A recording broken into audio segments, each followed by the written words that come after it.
USA में barrister Asaduddin Owaisi साहब का जलवा देखने को मिला है। दोस्तों आप देख सकते हैं किस तरह से बैरिस्टर असदुद्दीन अवैसी साहब का जलवा यूएसए में देखने को मिला है। जिस तरह से बैरिस्टर असदुद्दीन अवैसी साहब हिंदुस्तान में चर्चा में बने रहते हैं, उसी तरह बैरिस्टर असदुद्दीन अवैसी साहब का भी जलवा अमेरिका में देखने को मिला है। सुना था कि जब आइन बनाया जा रहा था, जिसको कानून साज असेंबली कहते हैं, कॉन्स्टिट्यूट असेंबली, उसमें मौलाना अबुल कलाम आज़ाद रहमतुल्लाह अलैह, मौलाना हिफ्जुर रहमान साहब रहमतुल्लाह अलैह जब कभी भी मुसलमानों के लिए रिजर्वेशन की बात करते तो सरदार पटेल मुस्लिम लीग के उन दो मुसलमानों को इस्तेमाल करते और हमला करवाते मौलाना अबुल कलाम आज़ाद पर, मौलाना हिफ्जुर रहमान पर, कि आप लोग मुसलमानों को मेन स्ट्रीम में लाना नहीं चाहते।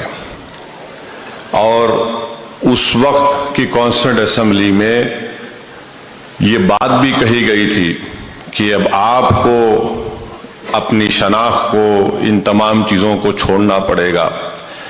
बल्कि गोविंद वल्लभ पंत ने जब उत्तर प्रदेश के पहले चीफ मिनिस्टर थे, उन्होंने कहा कि या तो तुमको मिल के रहना पड़ेगा या फिर छोड़ के चले जाना पड़ेगा, यानी आपकी तहजीब तमद्दुन को। मगर आइन तो बन गया। आइन में तमाम वो बातें लिखी गई जो इसके बरक्स थी। आइन ने कहा कि मुल्क का कोई मजहब नहीं होगा, मुल्क सबको एक तरीके से देखेगा।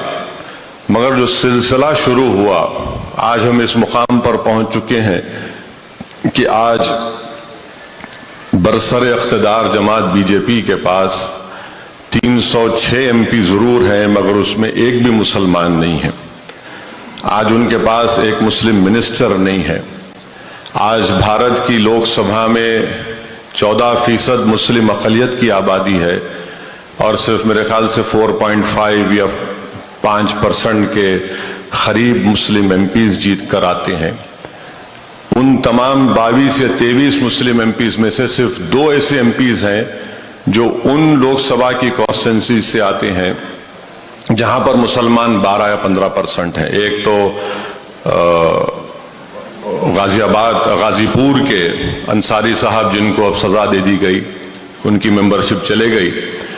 एक तमिलनाडु से माबाकी जितने 20 एमपीज हैं बशमूल मेरे, वो उन पार्लिमानी हलकों से आते हैं जहां पर मुसलमानों की वोटर लिस्ट में तनासुब परसेंटेज 30% के अबाव है, 30% के अबाव है।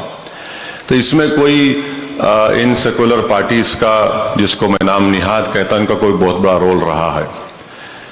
दूसरी बात यह है कि आज हमारे मुल्क में मार्जिनलाइजेशन ऑफ मुसलमान तो हकीकत है, मगर इनविजिबल कर दिया जा रहा है मुसलमानों को पॉलिटिक्स से। आज आप देखेंगे कि जितने भी सेकुलर पार्टीज हैं, बीजेपी तो खैर डिसाइड कर चुकी है कि हम मुसलमान को टिकट नहीं देंगे और देते भी नहीं है। दूसरे जो सेकुलर पार्टीज, जो अपने आप को सेकुलर कहते हैं, वो मुसलमान का नाम लेने से डरते हैं। तो एक भारत की सियासत में मुसलमानों को इनविजिबल कर दिया जा रहा है। और तीसरी बात यह है कि सबसे ज्यादा मुसलमानों का तनासुब अगर है तो भारत की जेलों में है, अंडर ट्रायल्स में है, कन्विक्शन में है। अच्छा, हैरत की बात यह है कि जो आखिरी data national crime records bureau का आया, जो अगर मेरा हाफिजा सही है तो उसमें यह बताया गया कि 24% अंडर ट्रायल्स हैं और जब कन्विक्टेड लोग हैं वो करीब 8-9% के करीब है। तो इससे एक दो बात मालूम होती कि एक तो पुलिस की ज्यादती और दूसरा है कि गैर जरूरी इनको फंसाया जाता था, ये एक है। चौथी बात यह है कि अभी एक